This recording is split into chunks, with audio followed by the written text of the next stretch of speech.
Sa nakaraang kwento ng aking biyahe, ating pinuntahan ang ginagawang tulay dito sa province ng Quezon.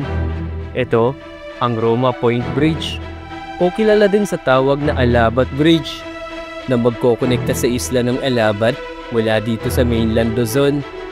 Ating nakita kung ano na nga ba ang status ng proyektong ito, at ito din ang magiging pinakamahabang tulay dito sa rehiyon ng Calabarzon, na merong habang 1.7 kilometers kapag natapos na ito.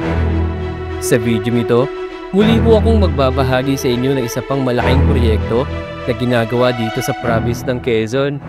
Ito, ang Atimunan to Mauban Road. Makalipas ang halos 6 na buwan, muli ko itong binalikan para malaman at maipakita sa inyo kung ano na nga ba ang progreso sa proyektong ito.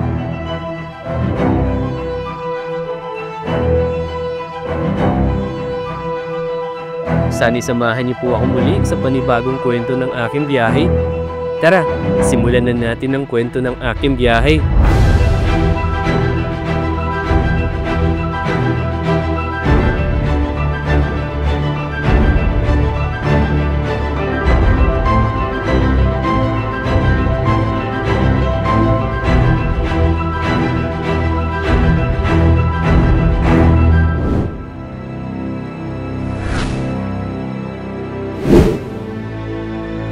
Okay mga motivation, nandito ako ngayon sa may Atimunan, Quezon. Dito lang yan sa may sa likod ng natin, andyan yung port ng Atimunan. Ito yung pinakakanto dito, ito papasok ng bayan mismo sa pinakasentro ng Atimunan. Tapos yan, yung pakaliwa na yan, papunta yung Bicol. So sa nakarang episode ko nga ay binahagi ko sa inyo yung Roma Point, yung papunta dun sa Alabat Island na tulay na ginagawa. So since na nandito na ako sa province ng Quezon, 6 months na rin ang nakalipas nung in-update ko yung kalsada dyan sa may unahan lang, yung Mauban to Atimunan road. So dito ngayon nagsisimula tayo dito sa may Atimunan. Puntahan ulit natin, pasadahan natin yung yung Atimunan to Mauban pala, kasi nandito tayo ngayon sa Atimunan, yung Atimunan to Mauban Quezon na kalsada. So check natin yung update kung ano na status, kasi 6 months na rin na nakalipas mula nung ginawaan ko siya ng vlog, para ma-check natin kung ano na nagbago. Okay, sama kayo mga motivation sa biyahe na to, dahil bisitahin ulit natin yung kalsada dito na ginagawa sa Atimunan na magkokonekta papunta sa Mauban, Quezon. Okay, tara mga motivation, para sulit yung biyahe. Kasi yung nakaraan nga, doon tayo galing sa Lopez, Quezon, para i-update yung kalsada na yung tulay na ginagawa na magkokonekta papunta sa sa Alabat Island. Okay, medyo traffic lang. Bali ako dito mga motivation, kakanan ako dito, yan. Eto, dito lang yun sa may bandang unahan, sa lagpas natin doon sa may arko ng Atimunan. Check natin mamaya, malapit lang tayo dito sa sentro yun yeah. Bali matagal na rin pala, 6 months na rin pala yung huling update ko doon. Baka malaki na yung pinagbago ulit after 6 months. Kasi dati merong nag-comment na sabi sa akin na bistahin ko daw after 4 months ulit. So since na nandito nga ako sa bayan ng Atimunan, bisitahin ko na din para sulit ang biyahe. Manila, Lucena Lucena. Okay, kaliwa tayo dito. Ito yung papuntang Maynila. Yeah. Pagka babiyahe pala kayo ng Quezon Province mga motivation, maganda yung kalsada ngayon dito Dito lang sa may part ng Atimunan, dito sa may bandang unahan, may ginagawa dyan Medyo mahaba-haba din yung rough road na yun or hindi naman totally rough road, yung parang pangit na kalsada. Alam mo yung hinukay na na asfalto, yung tinuklap ang asfalto na nakapatong. Kaya ang pangit ng kalsada dito sa may bandang unahan, yung bago sumapit dito sa bayan. Pero kanina nung umalis nga ako ng madaling araw sa amin sa Laguna, maganda yung kalsada mula doon sa pagpasok mo ng Quezon Province. Okay yung kalsada ngayon. Sa naman, sa pagbilao Quezon, okay din, maganda yung kalsada ng pagbilao ngayon. Kaya may mga pailan-ilan talaga. Ito, thank you for visiting Atimonan. Okay mga motivation, paglagpas natin dito ng konti, dito sa may barangay Tagbakin, meron ditong papasok bandang kanan. Yun yung papasok ng ano, ng Atimonan to Mauban Road. Ito na, yung pinakapatalandaan lang dito. Ito, yung Uno Fuel. Kanan tayo dito. So silipin lang natin. Ito sa may barangay Tagbakin. Kasi 6 months na rin kasi nakalipas nang ginawaan ko to ng update. So since nga napauwi na rin naman ako ng Laguna, pasadahan na rin natin para sulit ang biyahe.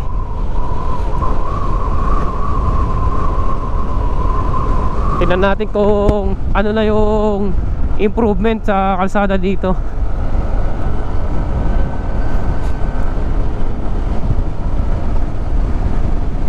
Kaya no, pagka pinagbasdan mo, parang payapang payapa lang dito sa loob no? Ayun no, yung hukay na bundok. Yung hinukay na bundok ayun sa taas yung biniyak.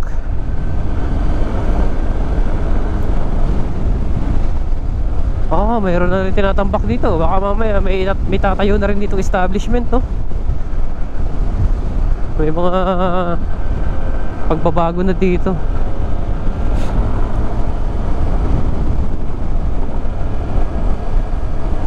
Ayan mga motivation, kitang kita dito yung bundok na ano, tinabas.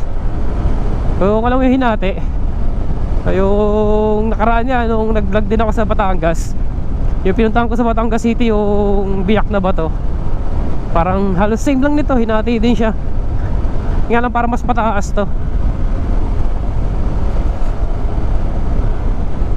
Ang dami na rin kabahayan dito sa loob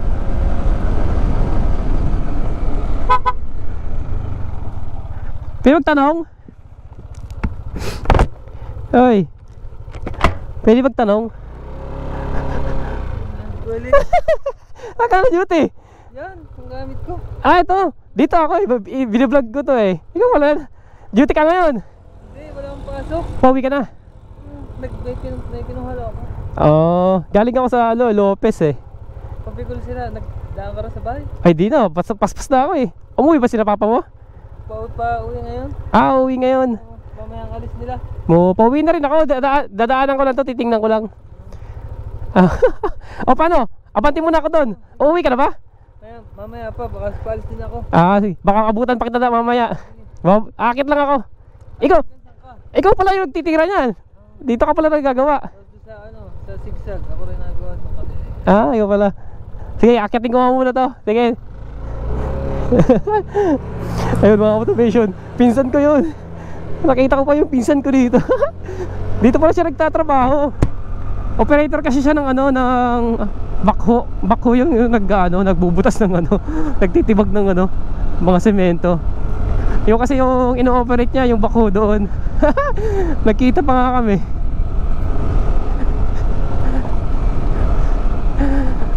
Dito pala siya na duty. May nagawa ata Tingnan natin kung makakaakyat tayo. May semento na doon, hanggang doon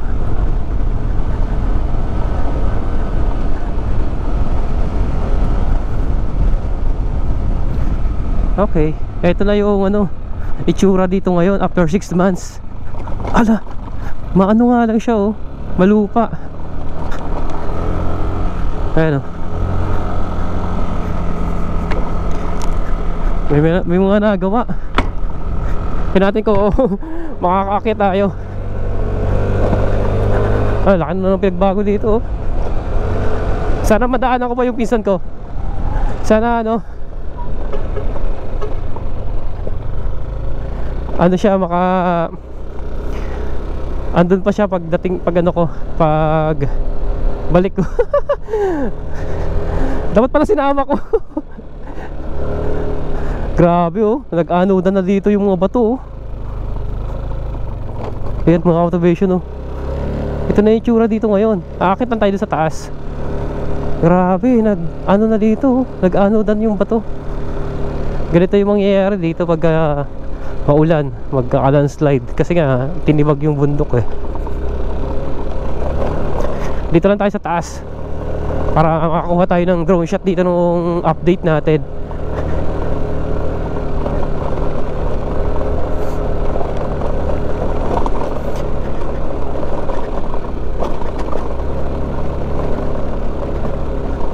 Eto na siya, oh. Ah, grabe, hanggang dito na yung hukay. Halos ano lang ang nabago dito, yung yung bundok na hinukay ang nabago. Ayan. Ayan, oh. Wala na, harang na, ayan, oh.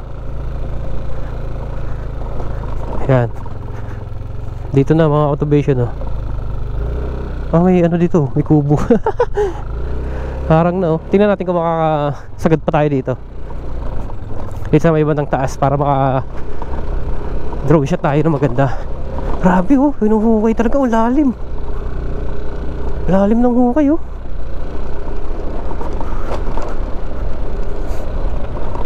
Oh, ito, oh. Lalim nito, oh. Oh, grabe. Papantayin kasi to. Gawa ng, di ba, napakatarik nito. Lalim ng ano, oh. Hinuhukay.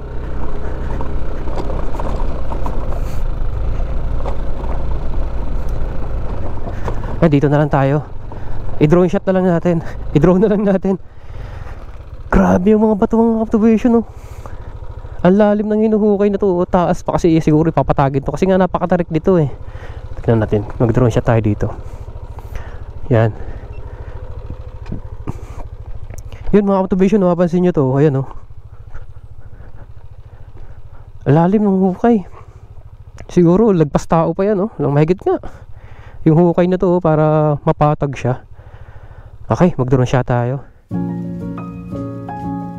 Ang daang Atimunan, Quezon hanggang sa Mauban, Quezon ay isang mahalagang bahagi ng nakaplanong Luzon Eastern Seaboard Highway o Pacific Eastern Seaboard Expressway, nakilala rin bilang DPWH Missing Link Project. Ang pangunahing layunin ng proyekto ay lumikha ng isang kinakailangang alternatibong ruta sa kahabaan ng silangan baybayin ng Luzon na nag-aalok na may maikling landas sa pagitan ng mga pangunahing rehiyon at nagpapababa ng oras sa paglalakbay at trapiko sa kasalukuyang highway. Kapag natapos ang proyektong ito, pwede mo din ito maging alternatibong ruta patungo sa rehiyon ng Bicol, Visayas at Mindanao o kaya pabalik ng Manila. Couldn't keep a secret, so I left before the dawn. Ran the stoplight, headed west to see how it was won. What do I know now? Now that I know everything.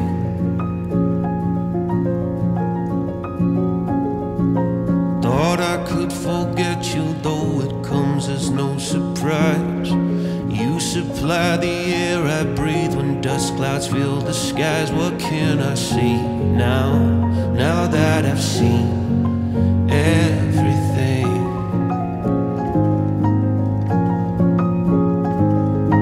Day turns into night, turns into one long endless dream. I think of you, thinking of me, and can't stop wondering what could I show you now that we've shown everything. I reached the coast and I watched the sunset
much before. Where do I go now?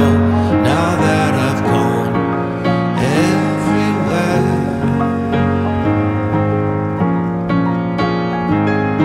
Night turns into day and I can't tell which side I'm on. I hear your voice inside my head and wish that you were wrong. You say love is everything. Oh,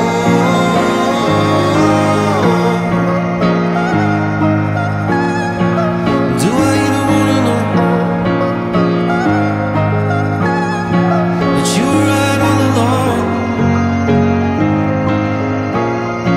It's never gonna be the way. Okay mga motivation, bali baba na ako. Nakita ko naman sa drone shot na wala pa naman ang nagbago dun sa dulo. Dito lang talaga sa may bundok na yun, oh. Dito na, bundok na to. Ayan nga, yung napakalalim na hukay, oh. Tagpas taong hukay, mahigit, oh. Bali, hinuhukay pala tong ano na to, yung kalsada na to, para siguro mas pumatag siya. Kasi napakatarik kasi ng ahon na to. Ayan. Matagal-tagal pa to. Ito lang yung nabago dito, yung hinukay na to. Napakalalim, oh. Kinukuha yung ano, panambak yan, sigurado yan. Dito naman sa taas, halos ano na, mapatag na rin tong sa taas na bundok.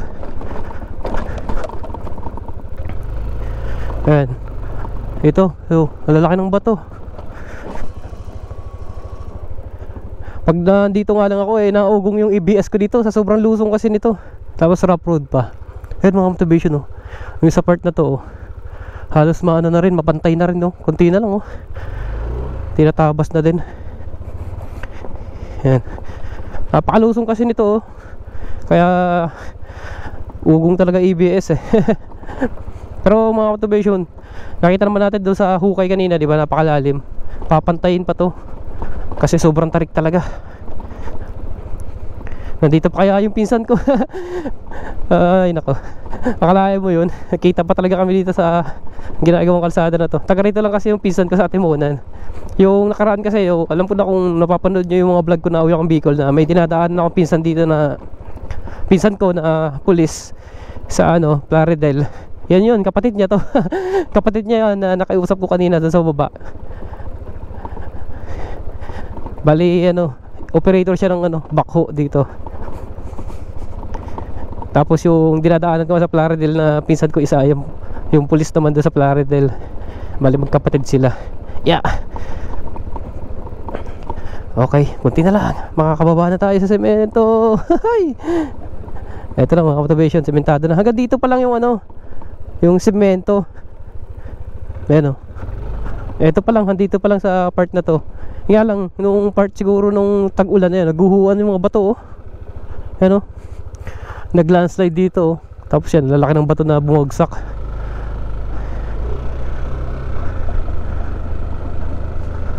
Magiging prone kasi sa landslide talaga to, kasi hinukay talaga yung bundok na to. Ayan, oh.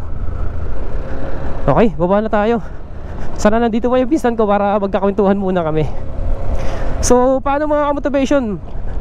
Yun muna yung update dito sa Atimonan to Mauban Road na kalsada na ginagawa, na magkokonekta dun sa part ng papuntang Mauban.